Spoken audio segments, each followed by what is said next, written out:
A 210 años del inicio del movimiento de la independencia, Radio Educación se une al grito de ¡Viva México! Por la libertad, la justicia y la democracia.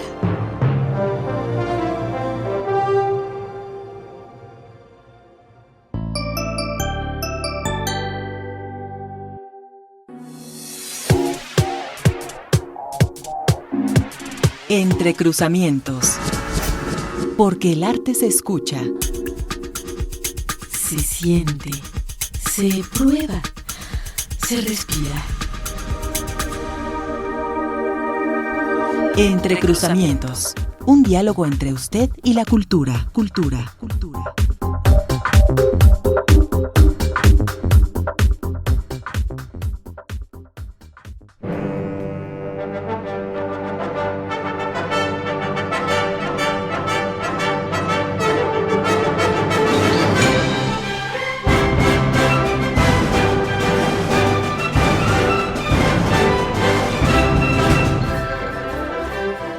Hablar de los desafíos en los que estamos a casi 6 meses de que se decretara la contingencia sanitaria ya suena a lugar común, pero luego de que se esperaba como una situación que pasaría más rápido, el encierro para muchos se alarga y se alarga.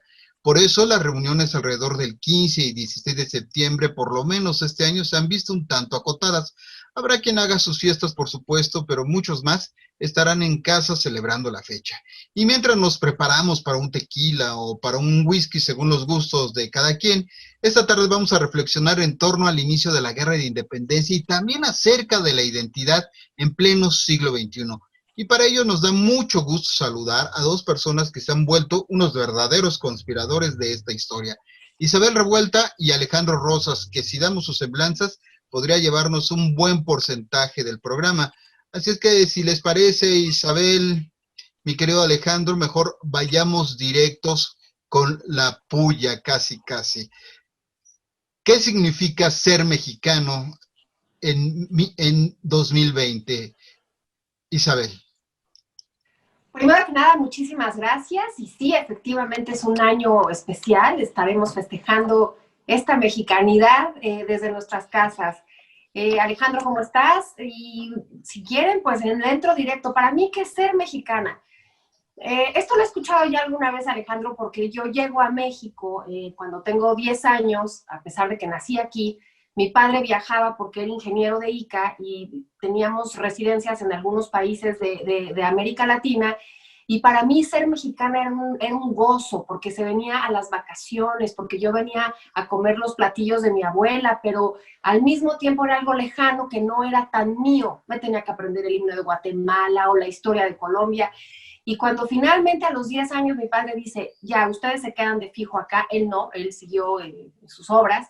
Pero yo de verdad le pregunté, ya, yo me voy a aprender ya este himno, es el mío, esta es la historia que me voy a aprender. Y realmente me fascinó, porque yo ya tenía conciencia y entonces a mí me viene como por aprenderlo de gusto y empezar a probar esos platillos que a lo mejor no me habían dado y a conocer la historia. Y entonces para mí ser mexicana fue descubrir las raíces y de dónde venía mi familia y me dio una cosa que se llama pues orgullo, la verdad, y eso es México para mí. ¿Qué tal, No, bueno, querido Jesús, es un gusto saludarte. Isabel, qué bueno que estamos compartiendo ahora, conspirando aquí con Jesús Alejo, ya es el refugio de los conspiradores, edición Jesús Alejo, muchas gracias por la invitación. Pues es que fíjate que realmente yo creo que ha cambiado mucho la idea de lo que es la mexicanidad o lo que uno siente personalmente.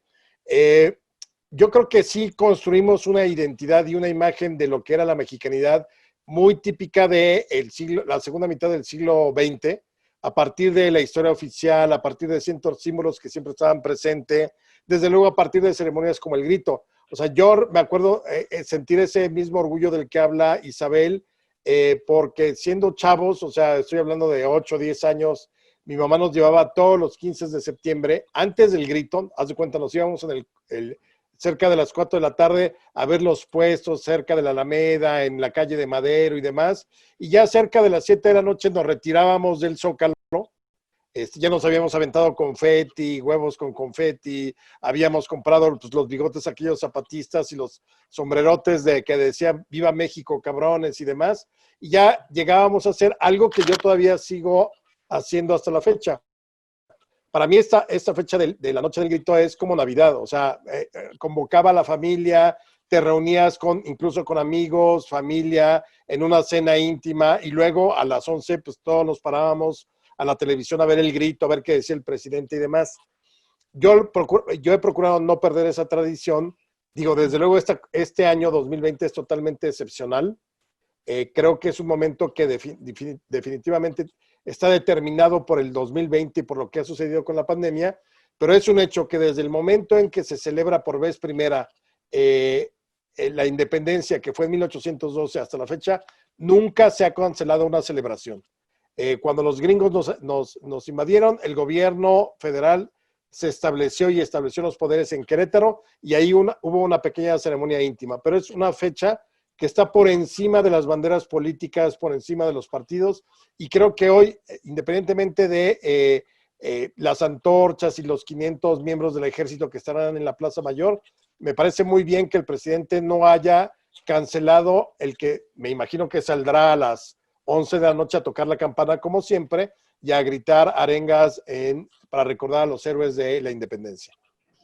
Ese es un dato sin duda que resulta sin duda muy interesante, pensando por supuesto en las condiciones en las que estamos viviendo en la actualidad, ¿no? Con la pandemia, la necesidad del encierro, etcétera, etcétera. Pero entonces, Alejandro, Isabel, estamos hablando de que esta construcción, de que esta identidad también tiene un sustento en esta celebración, o sea, este simbolismo que lleva el grito también forma parte de lo que ya nos define, por utilizar un término, como mexicanos. No sé quién quiere empezar aquí, Isabel o Alejandro. Sí, gracias. Mira, la verdad es que sí, realmente esta ceremonia, yo digo que viste o encarna todo eso que durante el año nos gustaría gritar, o que lo hacemos en las cocinas, o que lo hacemos en alguna reunión familiar. Pero bien dice Alejandro, esta fecha es reunir todo eso de alguna forma muy privada, porque aunque lo vayas a gritar al centro, a Coyoacán, a mí también me llevaron al Zócalo, te digo, cuando llegué a México, lo que realmente es esta fecha es como la síntesis.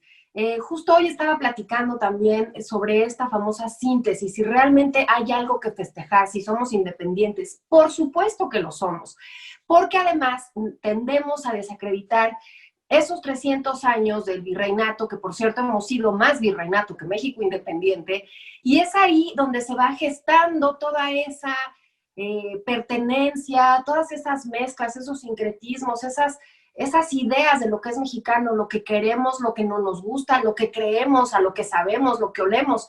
Entonces, creo yo que cuando empieza el movimiento de independencia y se empiezan a materializar todos esos sentimientos ya arraigados de los mexicanos, la primera mitad del siglo XIX se materializan en esta fantástica ceremonia que es la famosa ceremonia del grito, que además ni dio grito Hidalgo, pero si quieren ya luego hablamos de eso. Pero sí siento que esta fecha, este festejo encarna toda esa síntesis de lo que festejamos de ser mexicanos. Fíjate que yo aquí agregaría varias cosas. Lo que conocemos hoy como el grito propiamente es una ceremonia de 1896. Es decir, antes de ese año se celebraba la independencia en la Alameda Central. El Zócalo o la Plaza Mayor no era el lugar donde se desarrollaban todos estos festejos, sino era la Alameda. Ahí era la verbena, ahí se daban las oraciones cívicas y demás. Y creo que el gran acierto de Porfirio Díaz, cosa que es falso, que haya cambiado la ceremonia para festejar su cumpleaños, yo creo que ya tendríamos que dejar atrás esa versión que es una mentira, porque Porfirio Díaz tenía 0 años de vida cuando ya en la década de 1830 se celebraba la independencia en la noche del 15. Por razones muy sencillas, muchos de los informes de gobierno, así como ahora se dan el 1 de septiembre, se daban el 16 de septiembre. Entonces, evidentemente no podían juntarse la gran ceremonia y la fiesta y todo con lo que era el inicio de sesiones ordinarias del Congreso.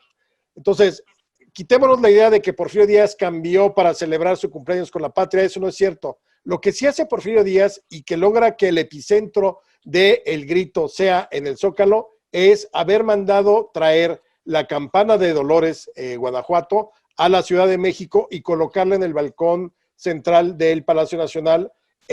Por primera vez se tocó el 15 de septiembre en la noche de 1896. A partir de ahí, esa ceremonia es la que nosotros conocemos. El presidente sale, agarra, pues desde luego, un cordel que es con el que toca la campana, el cual no tuvo Hidalgo, desde luego, y da y pregona o grita, vivan los héroes que nos dieron patria, que desde luego quizá en un primer momento nadie sabía que estaba gritando el presidente. Por ahí decía Eugenio Aguirre, nuestro amigo novelista y también conspirador en otra época, decía que seguramente lo primero que dijo Hidalgo esa madrugada del 16 de septiembre es: háganse para acá, porque no había altavoces. O sea, que iban a oír los de allá a 400 metros, ya parece que iban a escuchar el grito de Hidalgo. Pues no, o sea, les habló y luego era el teléfono descompuesto. Oye, pues dice el cura que hay que tomar las armas y que el mal gobierno y todo eso. Entonces, y ni siquiera con Porfirio Díaz había altavoces. Los altavoces llegarán en los años finales de los 20, principios de los 30. Pero sin embargo, la gente sí empezó a ir a la Plaza Mayor, al Zócalo, a partir de que ya estaba la campana, que era un gran símbolo de lo que había sido la independencia. Fuera de eso, yo creo que finalmente sí recoge mucho de la gran tradición.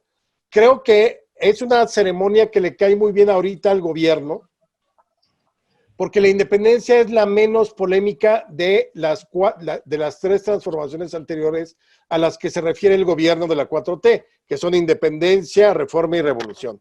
O sea, la reforma siempre va a estar en el momento álgido, liberales contra conservadores, republicanos contra imperialistas y demás. Y en cambio yo creo que casi todos los mexicanos estamos muy de acuerdo en los gritos del presidente en la noche. Viva Hidalgo, viva la corregidora, viva Morelos, Allende, Aldama, Jiménez, Galeana, Leona Vicario. O sea, no hay como una polémica en ese caso. Entonces creo que es una ceremonia que por lo pronto podría calmar los ánimos tan exacerbados que tenemos al día de hoy en el 2020.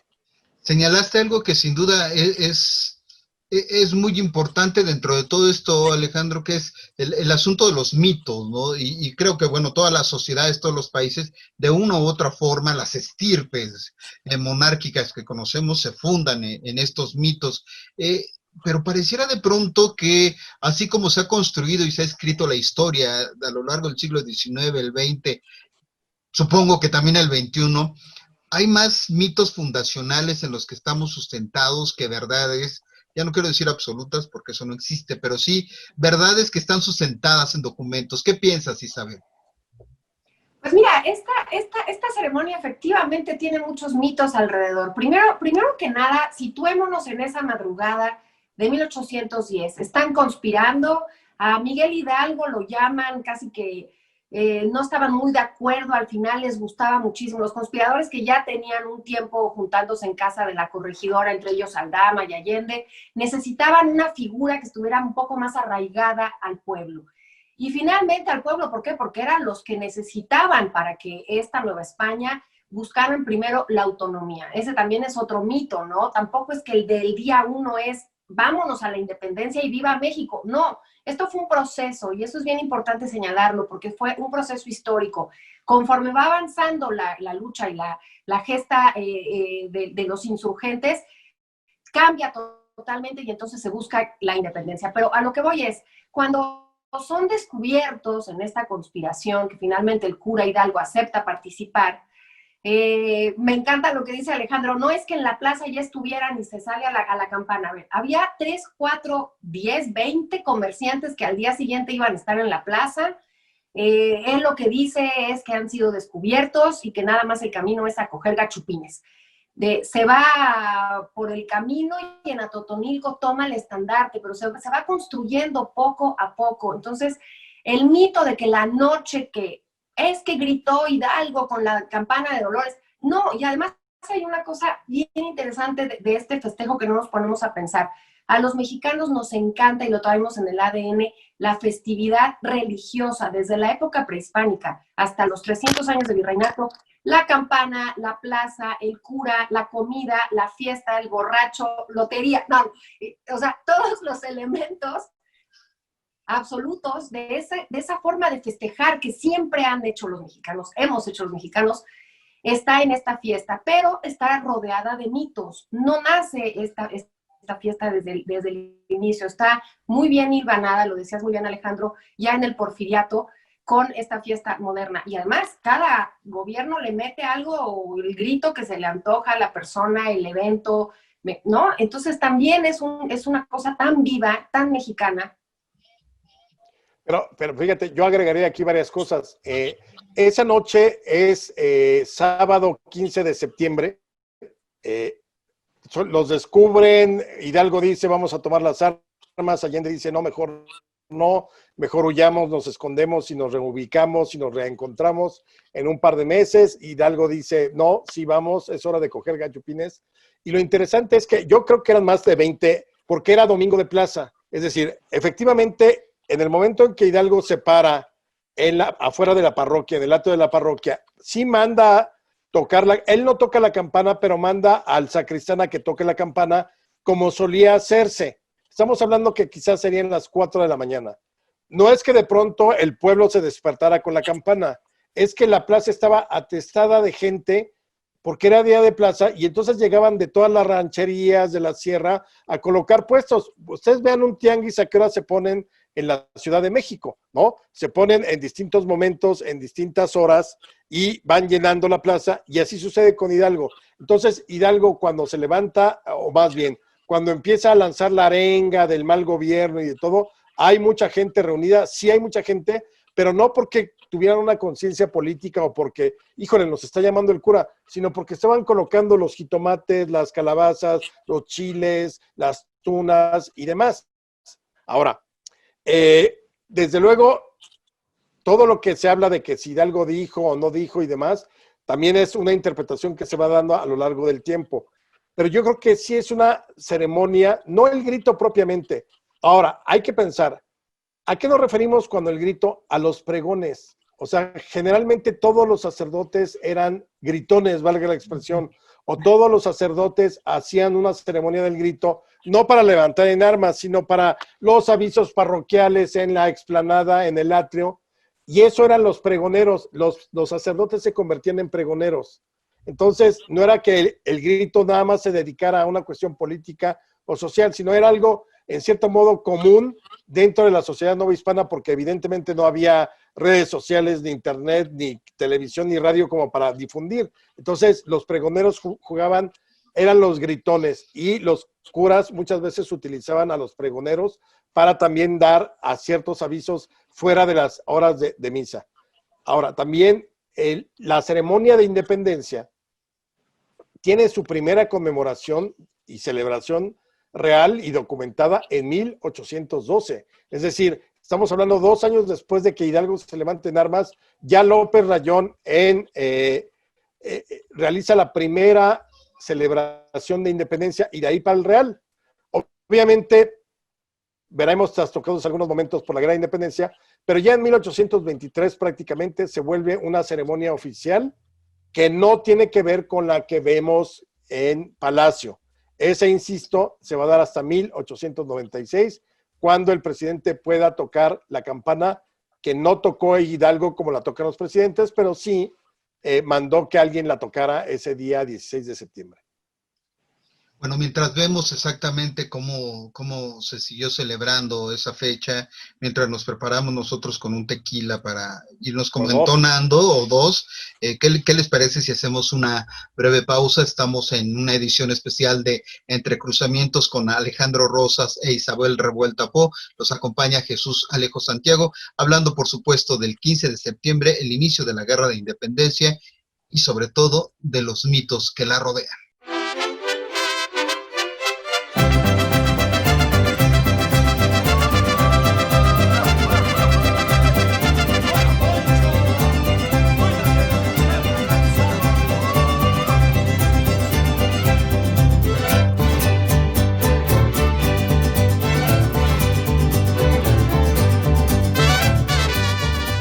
Seguimos con Isabel Revuelta Po y con Alejandro Rosas, dos personajes que han hecho de la historia no solamente un trabajo, que lo debe ser, porque si no, ¿de qué uno vive?, sino también una pasión y una diversión, porque la perspectiva con la que ellos ven es sin dejar el rigor académico, sin dejar la seriedad que toda historia debe acompañar, pues sin duda lo han visto con una perspectiva que trata de acercar la historia a un mayor número de personas, y eso sin duda se agradece, sobre todo cuando nos acordamos de nuestros librotes que teníamos en secundaria y en prepa para acercarnos a la historia. Muchísimas gracias de nueva cuenta, Isabel y Alejandro, y sigamos con esta idea de los mitos. Muy interesante este recorrido que han propuesto los dos sobre estas maneras tan distintas de conmemorar, de celebrar en su momento, y cómo se fue desarrollando a lo largo de la historia. Por supuesto, lo mencionaban de una u otra manera, cada historia se ha construido a partir del poder en turno. ¿Hasta qué punto, como decías, Alejandro, tenemos que seguir pensando en Porfirio Díaz como uno de los transformadores de esta celebración, o hay que mirar hacia otras partes que quizá la misma historia oficial no ha querido ver a lo largo de todos estos años, Alejandro? Fíjate que yo creo que evidentemente tenemos que sumar todo lo que ha habido en cuanto a la historia del grito y la celebración de independencia. Nadie le puede escatimar a Porfirio Díaz si lo hizo con su colmillo retorcido, porque era muy malicioso, porque tenía una visión política muy fregona y dijo, ¿sabes qué? Voy a traer la campana porque entonces si la traigo voy a poder celebrar en grande la independencia. Eso no lo vamos a saber nunca. Lo hizo y ahí cambió el epicentro del grito para que la gente dejara de ir a la Alameda y se concentrara en el Zócalo. Y hasta la fecha seguimos ahí. Pero yo creo que si vamos viendo cosas, por ejemplo, para mí uno de los momentos más emotivos de todas las celebraciones de la independencia, desde 1812 con López Rayón hasta el 2020, fue la de 1864 de Juárez. Es el año en que llega Maximiliano, había llegado el 28 de mayo a Veracruz, 12 de junio entra a la Ciudad de México, y para las fiestas de septiembre dice, ¿saben qué? Me voy de gira por el Bajío, porque quería obviamente irse ganando a los mexicanos, entonces él ya se sentía muy mexicanote desde que llega a México y decide hacer esa gira por el Bajío para pasar la noche exactamente del 15 de septiembre en la casa de Hidalgo en Dolores. Entonces podemos decir sin temor a equivocarnos que el primer gobernante de México que va a el pueblo de Dolores a celebrar la independencia, porque todavía no se conocía como grito, es Maximiliano. Y además, no solamente eso, sino es el primero que sale a un balcón a dar una arenga. Ve tú a saber si la dio en austriaco, alemán o un muy mal español. Ha de haber dicho Viva Hidalgo, Morelos o alguna cosa así. El hecho es que la dio. O sea, él estaba ahí en el pueblo de Dolores, desde la casa de Hidalgo. Pero al mismo tiempo, en ese momento, 1864, la noche del 15 de septiembre, Juárez estaba junto con Guillermo Prieto, José María Iglesias y Sebastián Lerdo de Tejada y 50 hombres de su escolta en la Noria Pedriceña, que era un lugar muy cercano entre Chihuahua y Durango, no celebrando, ahí acamparon porque acuérdense que Juárez ya iba huyendo por el país para que los franceses no lo alcanzaran, ahí les toca la noche del 15 y entonces hacen una pequeña fogatita. Pues obviamente empiezan a recordar lo mal de que está el país, la república luchando contra el imperio, y me parece que es una de las celebraciones más emotivas de la historia, porque ahí se juran esos liberales, esos republicanos, en que primero habrían que morir antes de sucumbir por la causa de lo que se conoció como la segunda independencia de México.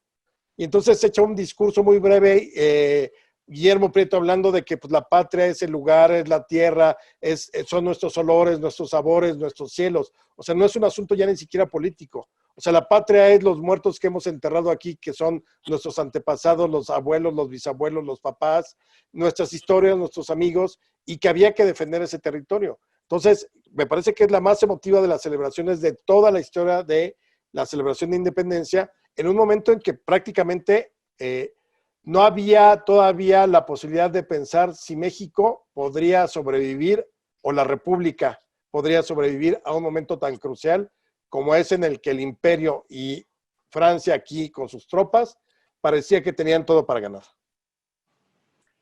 Y si me dejas decir algo que me parece importantísimo decir, que paradójicamente, Alejandro, justamente este Maximiliano que tú bien dices sale por primera vez, Es el primer gobernante en México que se pone la bandera cruzada, es el primer gobernante que incluso busca legitimarse a través de un panteón de héroes, porque justo cuando está en el Bajío le pregunta a la gente, ¿cómo era Hidalgo? No hay un museo de héroes, no hay representación. Acordémonos que Hidalgo en vida no fue retratado, en Guadalajara cuando estuvo después de lo de Puente de aquí de la Ciudad de México, cuando se tiene que ir a Guadalajara, le hacen una pequeña representación, una figura. No se sabía cómo eran los héroes, si era viejo, si era joven. Entonces, paradójicamente, en ese momento con Maximiliano, es él el que busca la identidad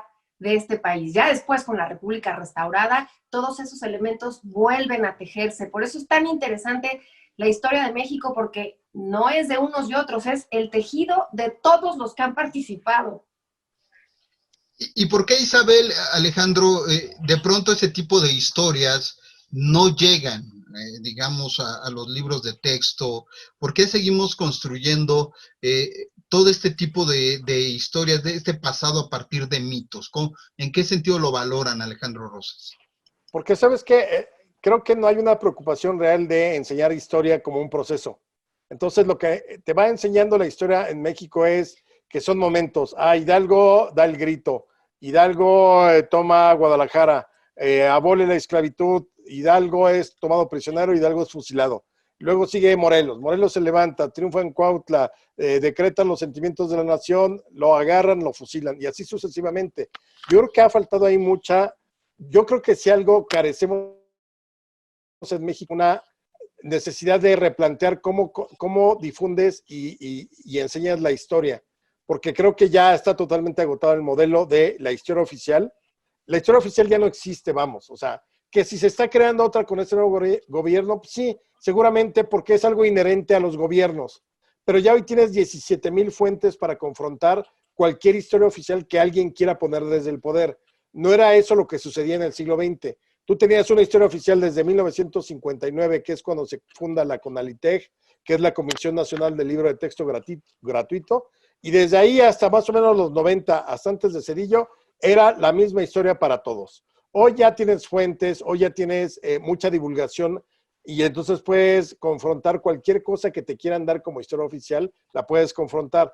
Pero yo creo que lo que cuajó fue esas fórmulas muy efectistas, ¿no? El cura que se levanta por la causa de los pobres y entonces da un grito y proclama la libertad. El cura Morelos que habla de la igualdad en sus sentimientos de la nación.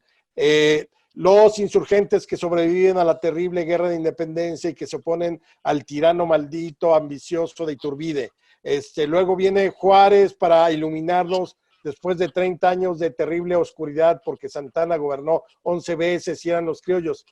Una visión súper simplista de la historia y es mucho más compleja en todos los sentidos, tiene mucho más dimensiones y vamos a un año muy conflictivo porque hay dos ceremonias o celebraciones o conmemoraciones muy importantes. La fundación de México como lo que somos hoy y la consumación de la independencia por los fifís, conservadores, neoliberales y llámales como quieras, que fueron los que consumaron la independencia en 1821. ¿Qué piensas, Isabel, qué piensas precisamente de estas maneras en que se ha contado la historia? Y esto que dice Alejandro me parece muy importante. La historia oficial ya no existe, ¿de verdad ya no existe?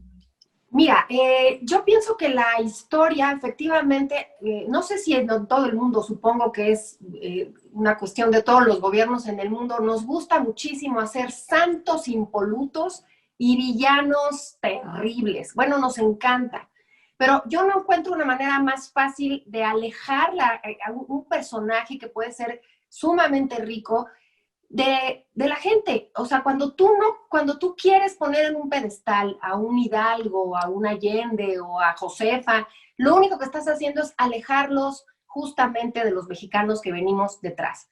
Esa forma maniquea de escóndele bajo el tapete cosas que a lo mejor ahorita no nos gustan porque no son correctas, me parece la cosa más tremenda para desdibujar un proceso histórico que finalmente es el que nos trae aquí.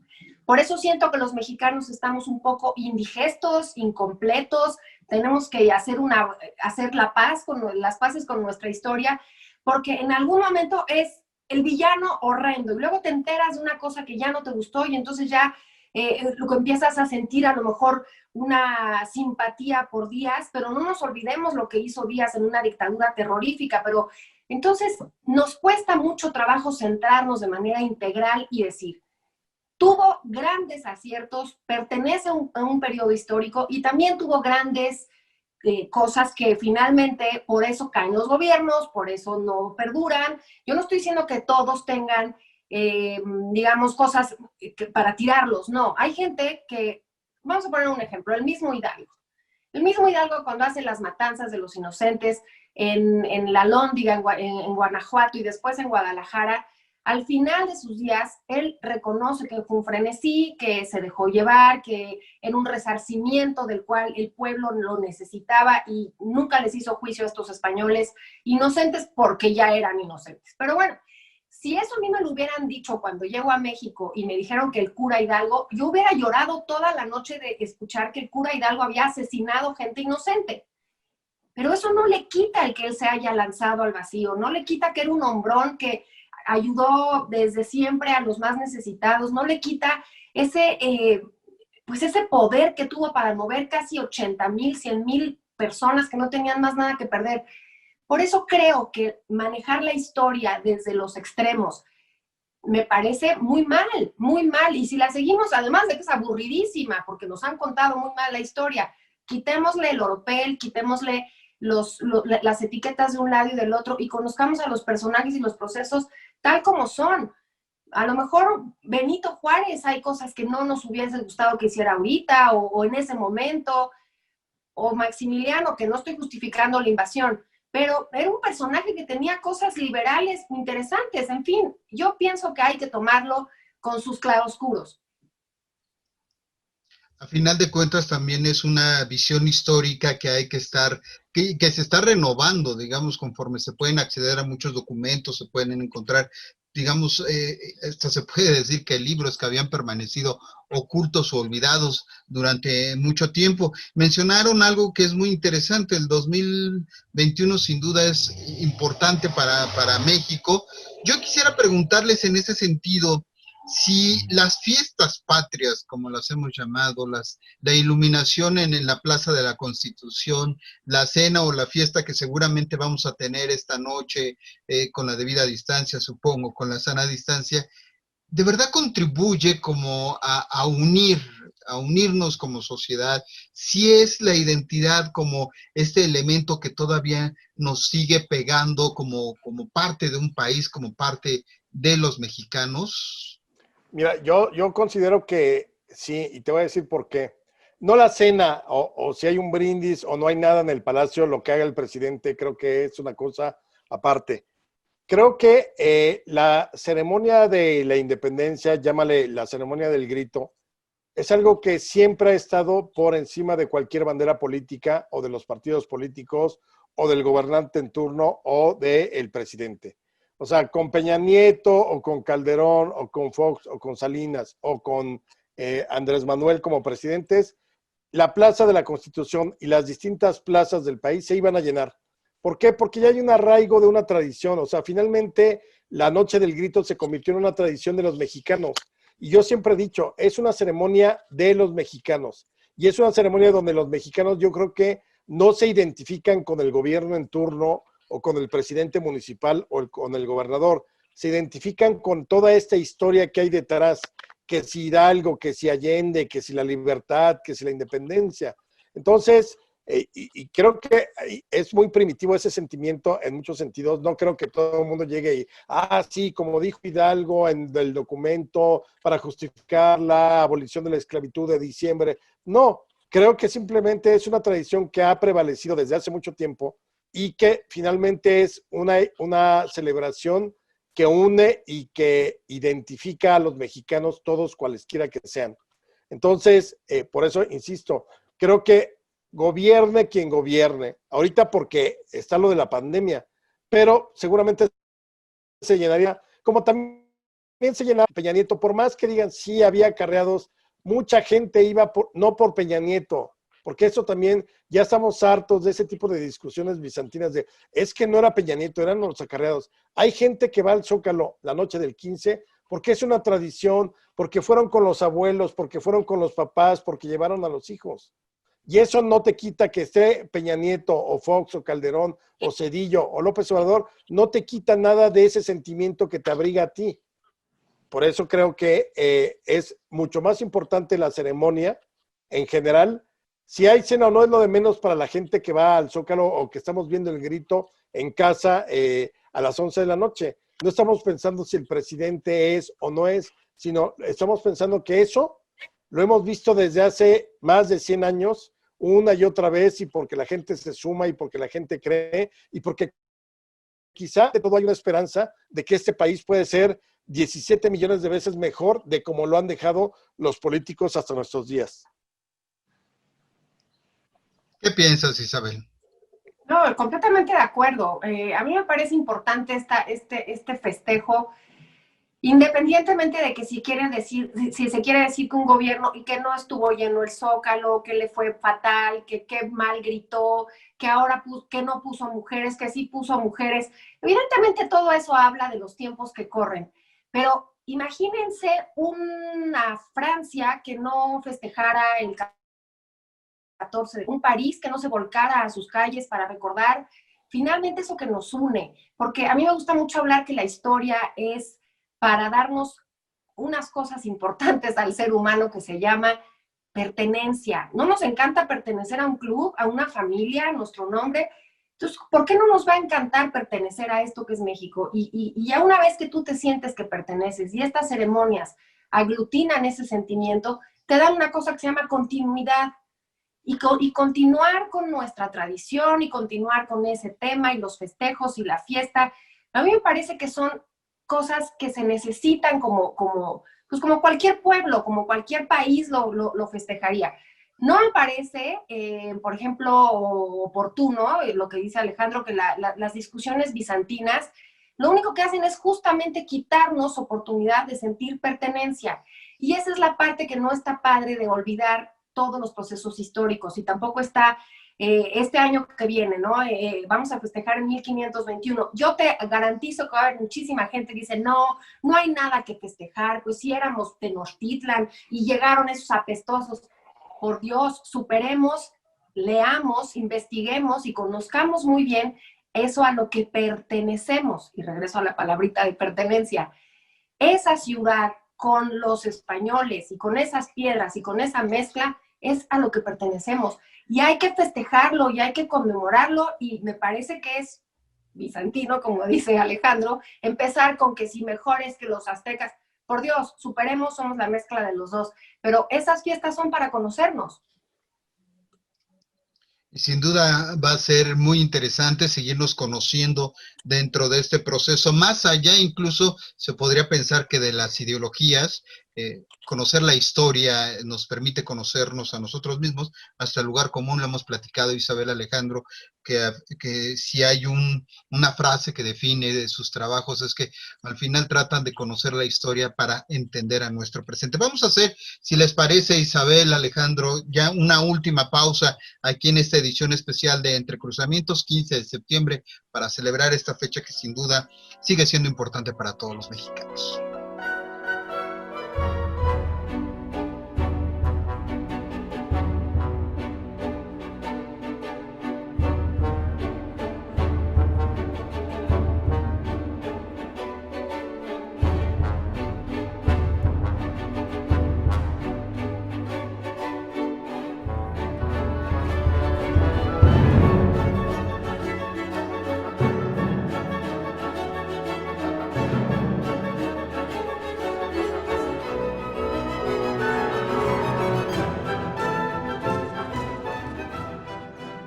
Pues ya estamos en los últimos minutos de Entrecruzamientos, hoy 15 de septiembre, celebrando y sobre todo reflexionando con esta perspectiva, como les decía, bastante didáctica, las que tienen Alejandro Rosa y Isabel Revueltas. Si yo me pongo a hablar de los libros que han escrito cada uno de ellos, nos llevaríamos, como decía al principio, muchos minutos. Hay que recordar tan solo de Alejandro, el libro 90 Pasiones en la Historia de México, Érase una vez México, que también ahí hay una visión muy interesante, el México Bizarro, que hizo también al lado de su gran amigo Julio Patán, y por supuesto los trabajos que ha realizado Isabel Revuelta como coautora. Hay que recordar tan solo México 200 años, La Patria en Construcción.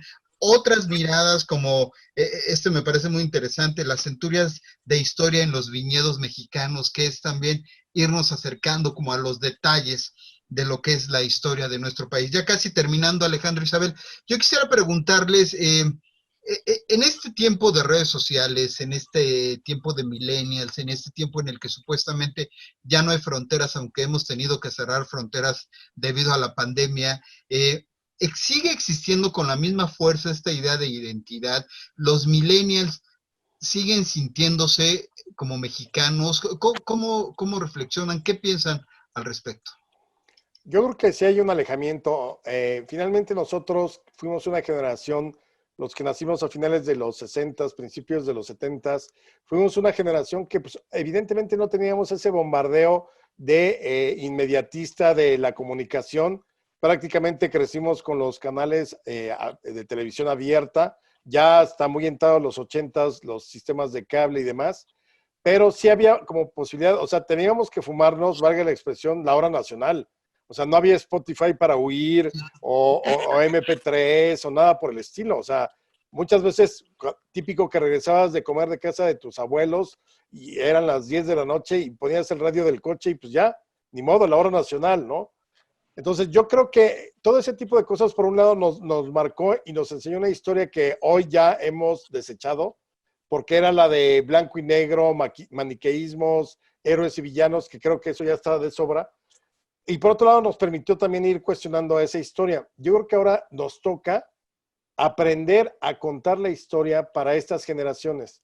Ya no es suficiente la escuela, ya no es suficiente el libro, sino hay que tratar de buscar la manera en cómo cuentas historias bien.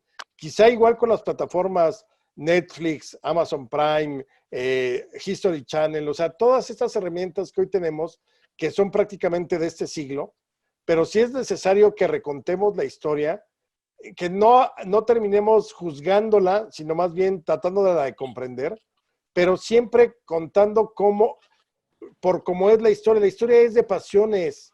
La historia, no hay historia de perros, podemos historiar a los perros que tuvieron los humanos, pero un perro no hace historia, no es de, bueno, había un narrador que contaba la historia. Tú como humano vas historiando sobre las sociedades, la cultura, los edificios, etcétera. La historia, aunque parezca una obviedad, es humana. Y el problema es que hemos dejado de lado todas las pasiones humanas que van construyendo esa historia.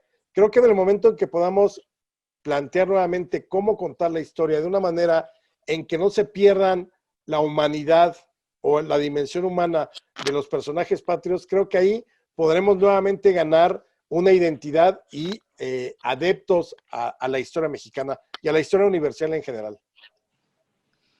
Decías, Isabel, fuera de micrófono, que tenías 2 adolescentes. Estos adolescentes, más allá de lo que hay detrás de ellos, ¿cómo viven esta identidad? ¿Cómo viven una fecha como esta, Isabel? Mira, justamente adivinaste la respuesta que yo te iba a dar. Yo estoy un poco más esperanzada con esta generación, cómo se van a vincular con México, cómo se vinculan con México, porque ya lo hacen. Entonces me puse a pensar que para ellos algo muy mexicano, a lo mejor suena muy obvio, pero es la comida. ¿Qué es lo que quieren hacer los chavos cuando quieren festejar algo? Van a echar tacos. Y los tacos les da un orgullo que no venga un invitado de Canadá o que no venga un amigo de otro país, porque lo primero que le quieren enseñar es, yo te voy a enseñar lo que es comer. Y entonces van y lo llevan a comer tacos, pero chavitos de 13, 16 años. ¿Qué otra forma siento que se identifican? La música, a lo mejor voy a decir algo que a ustedes no les parece que llame la atención, pero que mis hijos escuchen Luis Miguel, cantar canciones de compositores de la década de los 30, de los 40, del siglo XX, a mí me parece que eso ya es historia. Ellos están Eso buscando... no va a cuajar jamás, Isabel. No, claro que sí. Es más, yo me sorprendo de que escuchen canciones que yo las aprendí en la escuela, pero del corrido ellos las escuchan en versiones modernas. Pero a ver, ¿qué pasa? Modernas, Luis Miguel no es moderno. Comparado con Luis Miguel es noventas.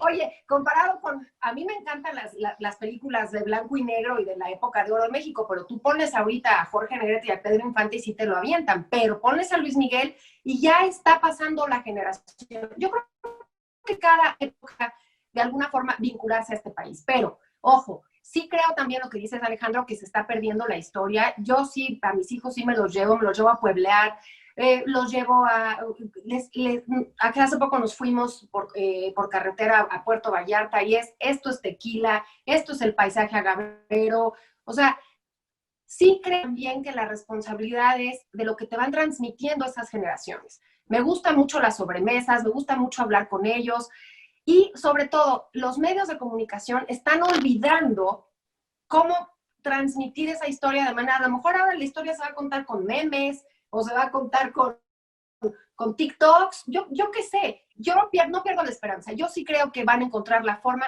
de vincularse. ¿O no? Yo digo que sí. Aquí ya se va a poner muy buena la discusión sobre este tema, que sin duda también es un tema que está mucho en la calle, porque uno pensaría que la celebración o como lo vive uno es distinto a como lo viven los jóvenes, pensando en que pareciera que para ellos ya solo es un pretexto, pero si a final de cuentas, la verdad, si escucharan a Isabel Revuelta Po y a Alejandro Rosas hablar tan apasionadamente de la historia y contarla como ellos la cuentan, seguramente sería una visión distinta de estos procesos. Alejandro, ¿tú celebras la fecha? Sí, claro. Aunque quieres decir algo antes. No, yo, o sea, para empezar, sí celebro, claro, desde luego, desde mi infancia, te digo, mi mamá solía llevarnos al Zócalo con mis tías y mis primos antes del grito, horas antes, y cerca de las 7 nos íbamos a cenar. Esa cena sigue siendo como la Navidad o como el Año Nuevo en la noche del 15 de septiembre. Además, tuve la fortuna, el azar, o como quieras llamarle, de que mi hijo naciera el 15 de septiembre.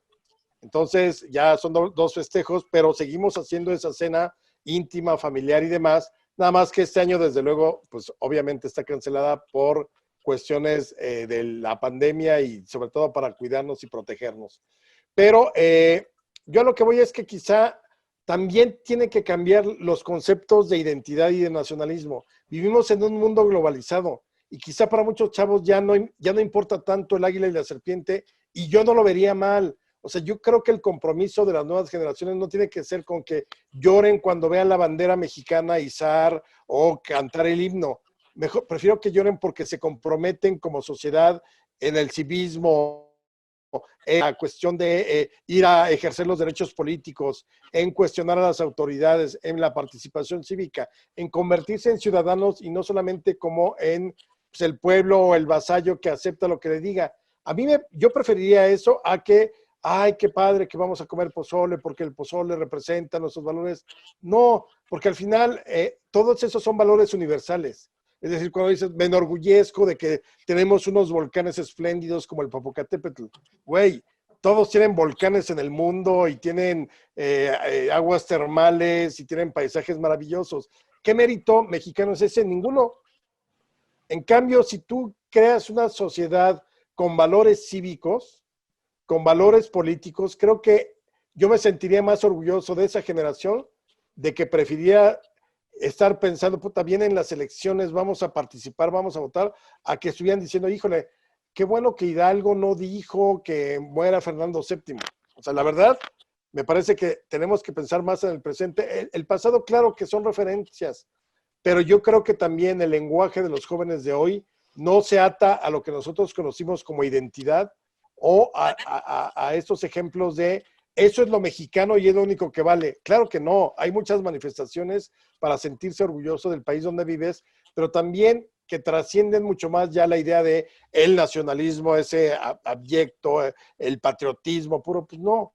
O sea, yo no tendría ningún problema en que Julio César Chávez en su momento como Rocky hubiera utilizado en su calzón para pelear la bandera mexicana. ¿Cuál es el maldito problema en que la use? Ninguno. Pero uy, es que le dan un valor, discúlpame, es un trapo. La idea del patriotismo no está en un trapo, está en todo lo que representa y todo lo que ha significado. Y por eso creo que a nosotros nos pesa tanto la historia. Oye, no, es que a mí lo de la bandera en el calzón, que es a mí, y mira que Rocky es de mis películas favoritas y lo sabes, pero yo pienso que cada individuo y cada generación se vincula, voy a reiterar esto que digo, con nuestro sentimiento patriótico. Y entonces, a lo mejor ese trapo, la bandera, a ellos no les significa tanto, pero les parece importantísimo ahora que fue lo del terremoto hace un par de años. Mis vecinos de verdad era, vamos a hacer sándwiches y vamos a ayudar y vengan y salgamos. A mí me parece que eso es más vincular, justo que a lo mejor a nosotros nos parece magnífico lo del pozole. Yo sí festejo, yo sí cada 15 de septiembre hacemos algo. Cuando mis hijos eran más pequeños, íbamos a lugares donde había representación de mariachis y, o sea, sí el tequila y comer, pero eso más bien era como para mí, algo les pasé, seguramente algo les transmití, que eso es lo importante, lo vas pasando a la generación, pero ellos encontrarán la forma de vincularse. Este tema de las mujeres, de las jóvenes que hoy están buscando esa voz para México y que a lo mejor a los que pensamos que el patrimonio es lo más importante, yo creo que es muchísimo más importante qué país les estamos dejando a esas jóvenes, que ese país funcione y que haya continuidad y que haya orgullo y haya pertenencia. Cada generación busca la forma de vincularse a ese país. Ahora, sí sería muy incómodo que Julio César Chávez se hubiera puesto la bandera mexicana y enfrente el águila. No, oye, o que pierda, porque acá Rocky gana, entonces ahí sí en el calzonzote, pero... No, pero pues digamos que la identidad del albur mexicano, imagínate el águila en el frente del calzón de Julio César, ya no importa si gana o pierda. Estarías pensando nada más en el águila de Julio César Chávez.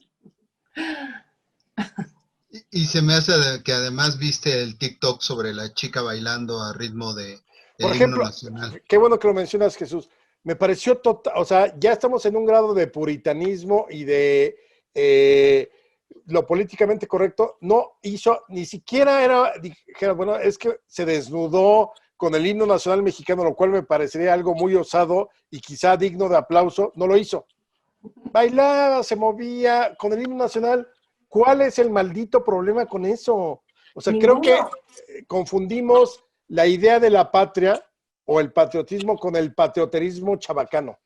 A mí me parece que toda esta censura que hubo sobre eso, o los ataques, perdón, no hizo absolutamente nada, no pateó, no escupió, no le cambió la letra diciendo malditos mexicanos, come frijoles, nada. Era la música instrumental del himno nacional y ellas se movían pues, como X. Creo que estamos cayendo en excesos puritanos. Pero en su generación, Alex, en su generación no fue ninguna afrenta. Bien. Claro que no. Qué bueno. Claro que no. Qué bueno. Ahí está. Fluyendo, ¿no? Tiene que pasar a su generación. Aquí estamos hablando también de un tema que ya está muy vinculado, por supuesto, con las redes sociales. Decías antes, eso no hubiese pasado. Con las redes sociales esto sin duda se potencia. Alejandro Rosas, Isabel Revuelta, muchísimas gracias por habernos acompañado esta tarde para hablar con esta mirada tan apasionada acerca de la historia, acerca de la identidad del mexicano, acerca de estos procesos históricos que, como bien dicen, no se construyeron solamente esa noche, sino se han construido pues, a lo largo de los años y a lo largo de los siglos. Alejandro, muchas gracias. Jesús Alejo, como siempre, es un placer platicar contigo. Ya llevamos mucha historia juntos, platicando, conversando sobre la historia, sobre los mitos y demás. Te agradezco este espacio que nos has dado para esta fecha tan importante. No, al contrario, muchísimas gracias, Alejandro. Isabel, un gusto también platicar contigo. Al contrario, un gustazo para mí, Jesús, mi primera vez y espero que haya muchas. Estoy realmente muy, muy contenta justo en esta fecha. Alejandro, una conspiración más, me encanta. Y bueno, yo siempre digo que hay que seguir hablando de historia y tú siempre dices que... Porque jamás la historia se atrevió a tanto. Y yo solo seré un conspirador que los veré desde el otro lado de la pantalla y en este caso también los seguiré desde el otro lado del aparato de radio. Alejandro Rosas, Isabel Revuelta, muchísimas gracias. Gracias por acompañarnos a esta edición de Entre Cruzamientos, hoy 15 de septiembre, ya unos minutos de que, bueno, a unas horas todavía de que se dé la ceremonia en Palacio Nacional, por supuesto. Agradecemos, no me gustaría despedirme sin antes agradecerle a Loelia Escobar y a Mariana Avilés por el apoyo que nos dieron, a Grupo Planeta por el apoyo para la realización de este programa. Se despide de ustedes Jesús Alejo Santiago y recuerda que tenemos una cita aquí en este micrófono. Hasta entonces.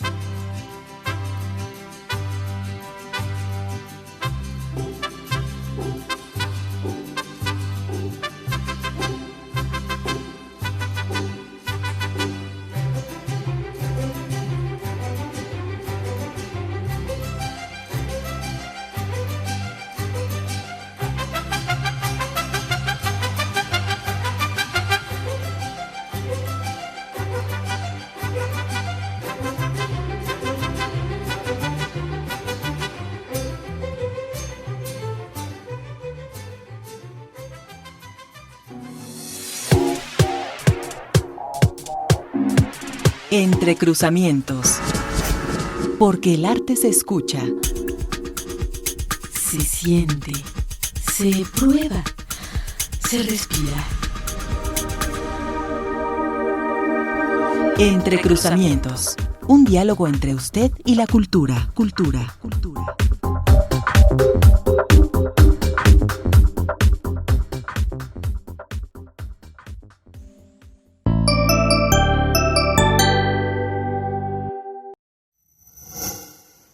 Gobierno de México.